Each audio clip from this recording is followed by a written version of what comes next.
This is Physics 2120, Lecture 16, and today we're going to talk about magnetism in matter. Now, in general, any current loop has a magnetic field and thus has a magnetic dipole moment. And that includes atomic level current loops described by some models of the atom. And this is going to explain why some materials exhibit strong magnetic properties.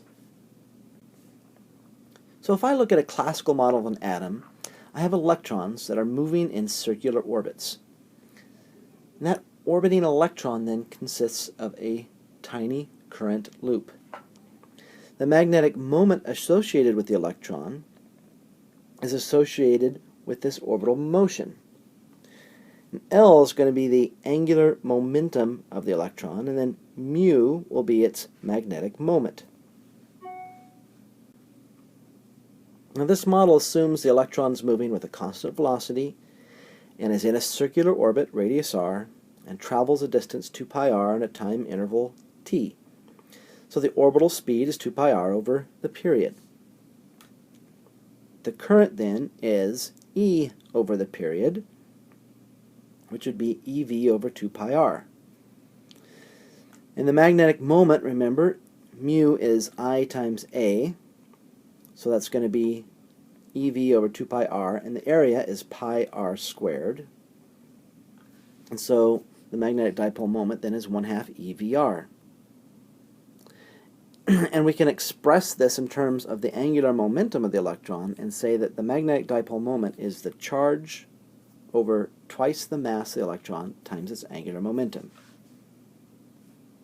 The magnetic moment of the electron is proportional to its orbital angular momentum. And the vectors L and mu point in opposite directions.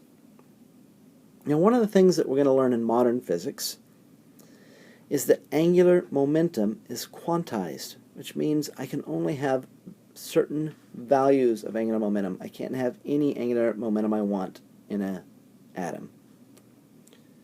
So in most substances, the magnetic moment of one electron is cancelled by that of another electron orbiting in the same direction. And the net result is that the magnetic effect produced by the orbital motion of electrons is either zero or extremely small.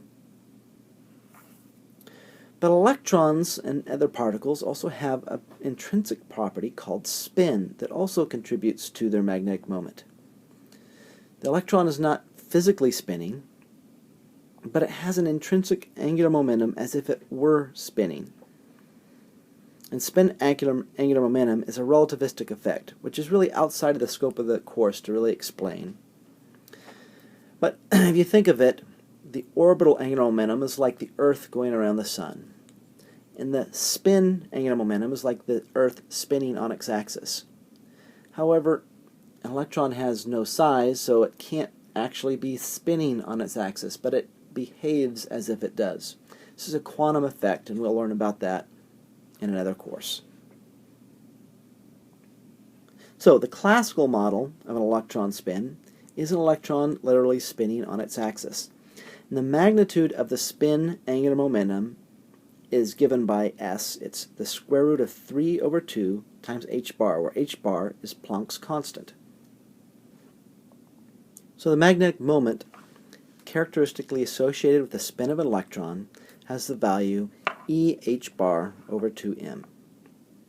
This combination of constants is called the Bohr magneton, which is 9.27 times 10 to the minus 24 joules per Tesla. So the total magnetic moment of an atom is the vector sum of the orbital and spin magnetic moments. And some examples are given to the table here on the right. The magnetic moment of a proton or neutron is much smaller than an electron, and we can usually ignore it. However, it's still present, and we build devices that use this. For example, an NMR, nuclear magnetic resonance, looks at the spin of the nucleus, which would include spins of the protons and the neutrons. But for magnetism, it's typically the electron that's contributing the most to the magnetic moment.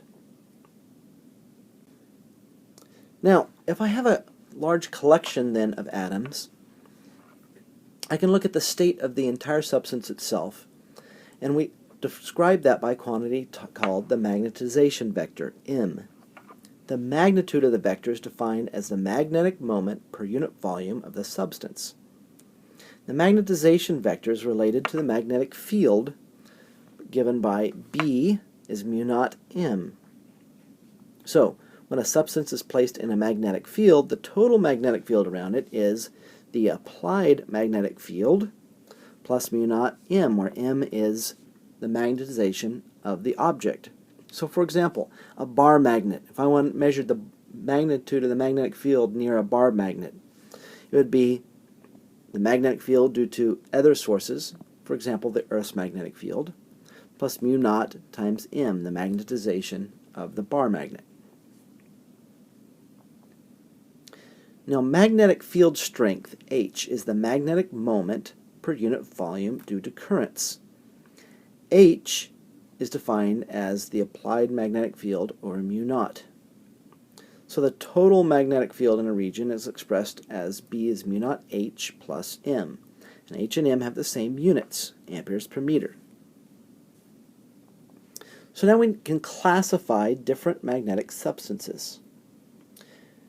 Paramagnetic and ferromagnetic materials are made of atoms that have permanent magnetic moments. Diamagnetic materials are those made up of atoms that don't have permanent magnetic moments. Ferromagnetic materials are then these materials that have built-in magnetic moments, things like iron, cobalt, nickel, gadolinium, dysprosium. They contain permanent atomic magnetic moments that tend to align parallel to each other even in a weak external magnetic field. So when we're looking at a ferromagnetic material, we look at microscopic regions, and they form clumps called domains. And a domain is an area within which all the magnetic moments are aligned.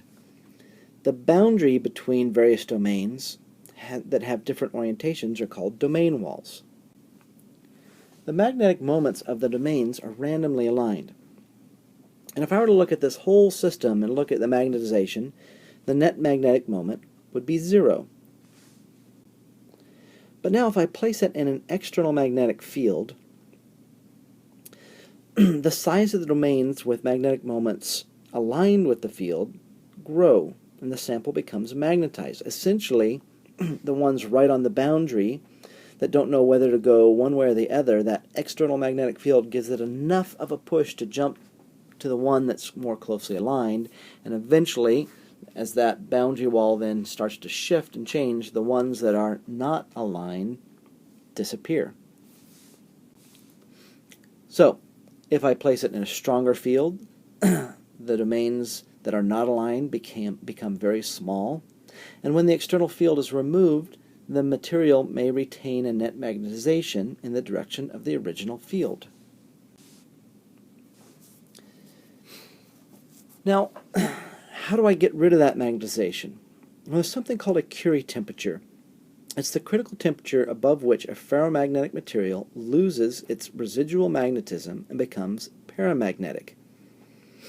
Above the Curie temperature, the thermal agitation is great enough to cause random orientation of the moments, and they all become randomized again, and it will lose its magnetization. So, iron has a Curie temperature of about 1,000 degrees Kelvin. Different materials have different Curie temperatures. And Curie's law gives the relationship between the applied magnetic field and the absolute temperature of a paramagnetic material, where C is just called Curie's constant. Diamagnetism is when an external magnetic field is applied to a diamagnetic substance.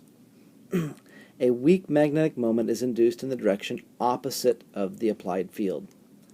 So diamagnetic substances are weakly repelled by a magnet. And certain types of superconductors exhibit perfect diamagnetism. It's called the Meissner effect. If a permanent magnet is brought near a superconductor, the two objects repel each other. And then this figure here, the kind of white puck here, is a superconductor. It's called yttrium barium copper oxide, and it's sitting in some liquid nitrogen to cool it down. And then this is a little magnet, and if I place the magnet there, the magnet will actually levitate above the superconductor. So, let's review what we talked about today. We talked about H fields, we talked about magnetization, we talked about the three different types of materials, paramagnetism, we talked about diamagnetism, and ferromagnetism.